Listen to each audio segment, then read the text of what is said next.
Abans d'explicar el contingut de la moció, m'agradaria fer 4 pinzellades d'aquest tema perquè ens puguem posar en antecedents i entenguem per què demanem aquesta comissió d'investigació.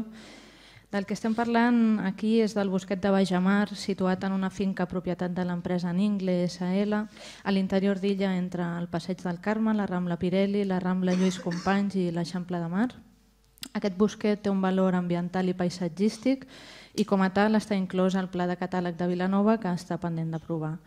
El problema al voltant d'aquest bosquet es remunta a l'any 2001 sota el govern tripartit, quan a través de la revisió del Pla General es canvia la qualificació de la finca, que passa a ser de zona verda pública, que era, segons el Pla General del 81 i fins al 2001, a pati interior no edificable. Davant d'aquest canvi de qualificació, l'empresa Ningle, propietària de la finca, va posar un contenciós contra l'Ajuntament i el va guanyar.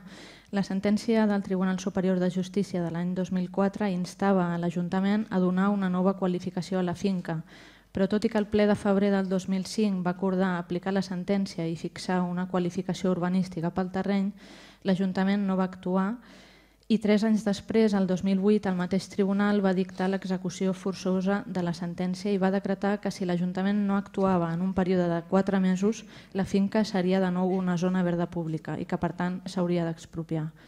L'Ajuntament no va actuar de nou, aquí ja governava el PSC en solitari i la sentència va esdevenir ferma. Per tant, la qualificació de la finca va quedar, per execució de la sentència, en zona verda pública sotmesa a expropiació, tal com era fins al 2001. L'any 2010, Ningle va presentar una taxació de la finca per procedir a l'expropiació en què la valorava en 12 milions d'euros. Aquest escrit no va ser contestat per l'Ajuntament i van passar 2 anys més sense procedir a l'expropiació. El 2012 la Generalitat va aprovar una moratòria sobre expropiacions que es van prorrogar any a any fins al desembre del 2015. Durant uns anys el govern no va fer res i el 2013, ja sota el mandat de Convergència, va negociar una solució alternativa a l'expropiació amb Ningle i amb el propietari de la finca adjacent, Explotaciones Grupo B3. Aquest acord preveia la possibilitat que Ningle i el propietari adjacent construïssin a l'interior de l'illa per tal que l'Ajuntament no hagués d'expropiar la finca. Aquest conveni amb Ningle i amb l'altre propietari es va plasmar en una modificació del Pla General que es va portar al ple al desembre del 2013.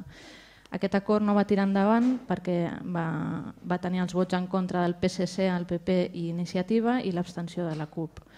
M'agradaria utilitzar l'argumentari que va emprar l'actual regidor d'Urbanisme, Gerard Llobet, en aquell ple per justificar la seva posició, perquè és pràcticament el mateix que ara tenim els grups de l'oposició. Entre altres coses, en aquell ple deia: per complir el mandat judicial no hi ha una única solució, hi ha més solucions. Hem de vetllar pels interessos de la ciutat i no únicament pels interessos del propietari del terreny. Posem en dubte la valoració que el cost d'expropiació siguin 12 milions d'euros, que és la xifra que ha donat la propietat i el govern ha donat per bona. Volem saber quina és la valoració real. Traslladar l'edificabilitat a l'Eixample de Mar és l'opció natural on es podrien reconèixer els drets de la propietat.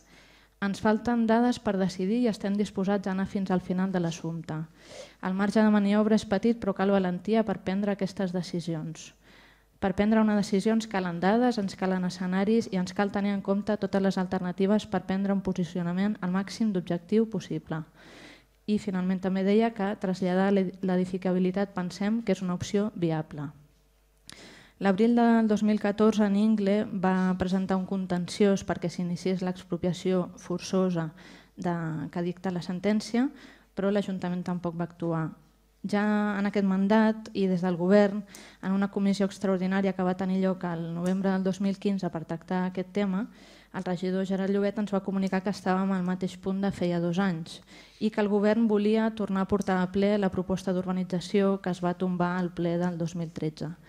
Ens va demanar el nostre posicionament per assegurar-se el suport suficient i que no tornés a passar el que va passar en aquell ple del 2013. Davant d'aquesta situació i tenint en compte que es tracta d'un cas molt complex i que no veiem clara l'opció proposada, al mes de desembre l'oposició en bloc van fer una demanda d'informació al govern. Volíem conèixer els antecedents, entendre què havia passat, explorar alternatives a l'edificació de la finca i conèixer les conseqüències que podria tenir per l'Ajuntament optar per una solució o altra. Bàsicament era el mateix que demanava el Gerard Llobet 2 anys abans. A data d'avui, més de 4 mesos després d'aquesta sol·licitud d'informació, encara no tenim tota la informació. El document més important que hem sol·licitat, que és l'informe jurídic valorant les conseqüències de la proposta d'edificació, està desactualitzat perquè és de fa 2 anys.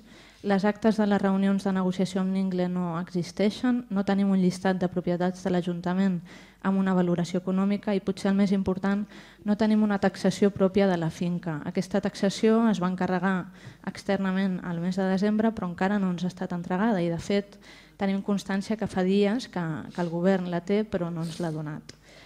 D'altra banda, de l'anàlisi de la informació lliurada sorgeixen dubtes que ens fan pensar que es poden haver produït irregularitats o fins i tot alguna negligència per part de l'Ajuntament en tot aquest procés.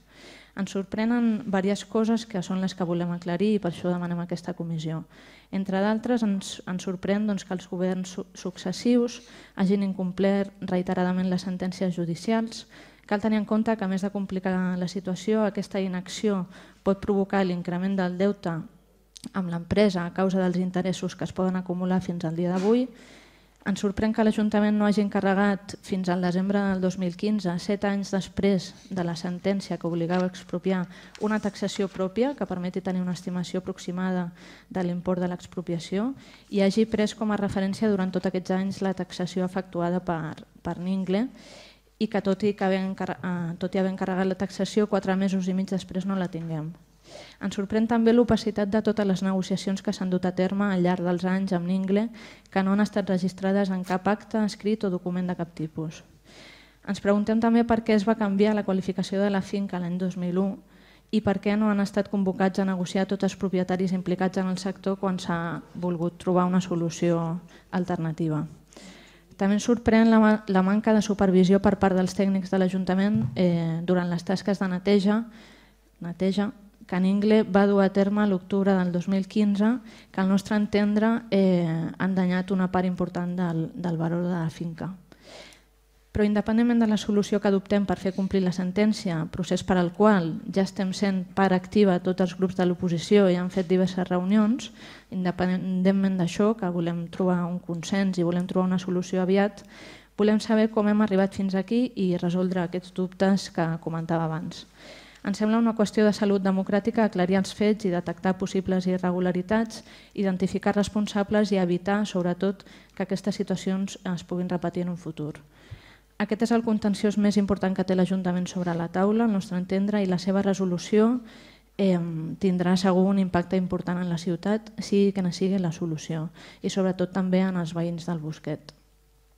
Pensem que si es donen situacions com la del Bosquet de Bajamar és perquè no hi ha prou mecanismes de control de l'acció de govern, perquè ningú se sent responsable de crear els problemes o de passar-los als governs posteriors. Pensem que investigar sobre el que ha succeït, identificar responsables, crear un relat fidedigne del problema contribueix a que la ciutadania tingui més confiança en l'Ajuntament i no en sabem què ens sortirà d'aquesta comissió, però si més no tindrem un relat dels fets que podem traslladar i esperem que en resulti també una lliçó de cara al futur que eviti que això torni a succeir. Encara que sigui per això, pensem que cal fer aquest esforç i per això demanem el vostre vot a favor d'aquesta moció.